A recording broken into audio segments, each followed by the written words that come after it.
Pagod na ako.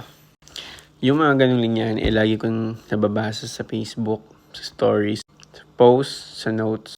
At minsan bilang isang feeling malakas na Christian, nakatatapos mag-devotion na nag-pray, magsimba, mag-conference, na-judge natin sila quickly. Pagod na ako. Siguro may kasalanan yan. Nako, kulang sa prayer yan. Kulang yan sa faith. At minsan, ginajudge natin sila bakit nila pinupost yun sa Facebook. And then, na-realize ko na minsan baka wala na talaga silang mapagsabihan. Kundi, sabihin nilang sa post.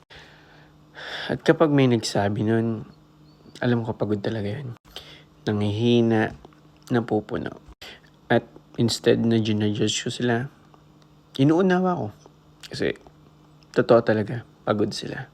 Pero sa lahat ng napapagod, ang prayer ko wag lang ma-post sa Facebook. Sana matagpuan mo si Lord na yumayakap sa'yo.